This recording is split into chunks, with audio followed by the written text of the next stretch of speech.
Hi hello எல்லோருக்கும் வணக்கம். நம்ம இன்றைக்கி என்ன கோயில் பார்க்க போகிறோன்னா பெரியபாளையம் அம்மன் கோயில். பெரியபாளையம் அம்மன் கோயில் வந்து என் ஹஸ்பண்டோட அண்ணன் குழந்தைங்களுக்கு வந்து 3வது மொட்டை போடுறேன்னு சொல்லியிருந்தாங்க. சரின்னு சொல்லிவிட்டு அதுக்கு தான் போயிருந்தோம். ரொம்ப சந்தோஷமாக இருந்தது பெரியபாளையம் அம்மன் கோயிலுக்கு போனது. நெக்ஸ்ட்டு பார்த்திங்கன்னா பொங்கல் வச்சோம். நாங்கள் பொங்கல் வச்சுட்டு நெக்ஸ்ட்டு வந்து மொட்டை அடிக்க போனோம். இது என்ன கட்டுறாங்கன்னு பார்த்திங்கன்னா பொங்கல் வச்சு பொங்கல் பானையில் கட்டுறதுக்கு தான் கட்டணும்.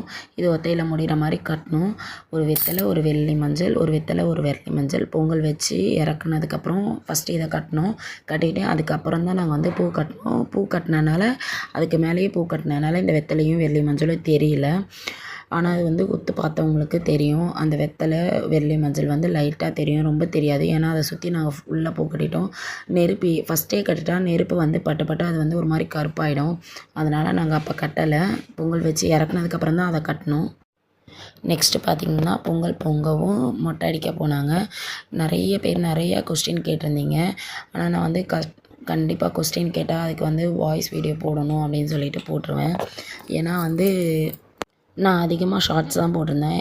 எப்போயாவது இந்த மாதிரி வந்து யாராவது கொஸ்டின் அதிகமாக கேட்டிருந்தீங்கன்னா வந்து வாய்ஸ் கண்டிப்பாக போடணும்னு நினச்சி போட்டுருவேன். இது நாங்கள் என்னென்னலாம் பண்ணோமோ அதை மட்டும்தான் நான் கவர் பண்ணேன். ஆனால் வந்து நான் எல்லாரையும் வந்து கவர் பண்ணலை. கண்டிப்பாக நெக்ஸ்ட்டு வந்து நிறைய வேண்டுதல் இருக்குது. அந்த 2 குழந்தைங்களுக்கு வந்து 9 வருஷம் வந்து கழித்து தான் என் ஹஸ்பண்டோட அண்ணன் குழந்தைங்க வந்து பிறந்தாங்க.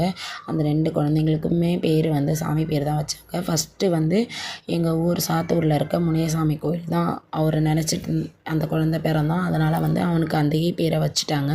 நெக்ஸ்ட்டு வந்து குழந்தை கிடச்ச கிஃப்ட் வந்து குலதெய்வ பேர் வச்சாங்க. குலதெய்வ சோலைய பெருமாள் அந்த குலதெய்வ பேர் வச்சாங்க. ஃபஸ்ட்டு சோலைய பெருமாள் கோயிலில் தான் நாங்கள் முட்டை போட்டோம் அந்த 2 குழந்தைங்களுக்கு. அப்புறம் அவங்க அப்பா அம்மாவுக்கு, என் ஹஸ்பண்டோட அப்பாவுக்கு போட்டோம். அதுக்கப்புறம் நிறைய பேர் போட்டாங்க அந்த கோயிலில்.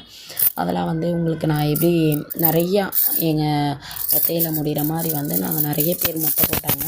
நெக்ஸ்ட்டு வந்து இப்போயும் வந்து 5 பேராக வந்து போடணும்னு சொல்லிட்டு இவங்க அப்பா அம்மா குழந்தைங்க அப்புறம் என் ஹஸ்பண்டோட சித்தப்பா பையன் இவங்க 5 பேராக வந்து போட்டாங்க. போட்டுட்டு இது என்னன்னு பார்த்தீங்கன்னா இப்போ பெரியபாளையம் அம்மன் கோயிலில் வந்து மொட்டைக்கு வந்து கேஷ்லாம் இல்லை. ஃபஸ்ட்டு வந்து ஃபோட்டோ பிடிச்சிடுவாங்க. அந்த முடியோடு சேர்த்து அவங்கள ஃபோட்டோ பிடிச்சிடுவாங்க.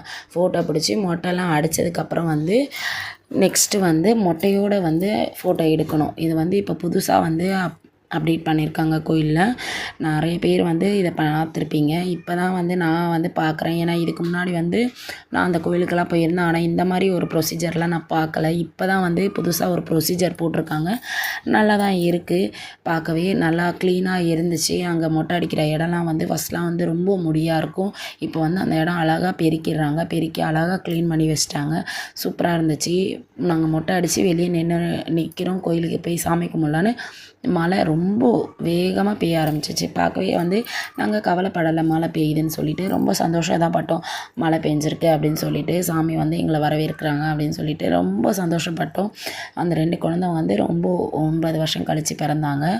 நான் வந்து அவங்கள எடுக்கலை. நெக்ஸ்ட் இன்னும் நிறைய வேண்டுதல் இருக்குது.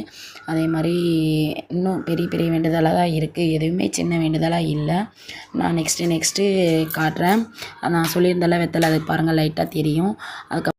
அதுக்கப்புறம் வந்து பார்த்திங்கன்னா நாங்கள் அன்னதானம் சாப்பிட்டோம். அன்னதானம் சாப்பிட்டது ரொம்ப திருப்தியாக இருந்துச்சு. கொஞ்சம் சாப்பாடு, சாம்பார், ரசம், பொரியல், ஊறுகாய், உப்புன்னு சொல்லிவிட்டு அந்த கோயிலில் வந்து உப்பு வந்து சாப்பாடில் இல்லை. உப்பு இல்லாமல் தான் வடிக்கிறாங்கன்னு நினைக்கிறேன். ஏன்னா வந்து உப்பு கொஞ்சம் வச்சாங்க. நான் போய் யோசித்தேன் சாப்பாடு சாப்பிடும்போது உப்பு கம்மியாக இருந்துச்சு.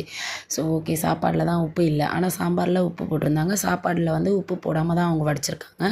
நெக்ஸ்ட்டு நாங்கள் என்னென்ன செஞ்சோன்னா சாப்பாடு, கொஞ்சம் மீன் குழம்பு, கொஞ்சம் சிக்கன் கிரேவி, கொஞ்சம் மீன் ஃப்ரை அப்படி செஞ்சு சாப்பிட்டோம். திருப்தியாக இருந்துச்சு. ரொம்ப எங்களுக்கு வந்து ரொம்ப பத்தாமலாம் இல்லை. கரெக்டாக நாங்கள் சாப்பிட்ற அளவுக்கு இருந்துச்சு. எக்ஸ்ட்ராவும் இருந்துச்சு.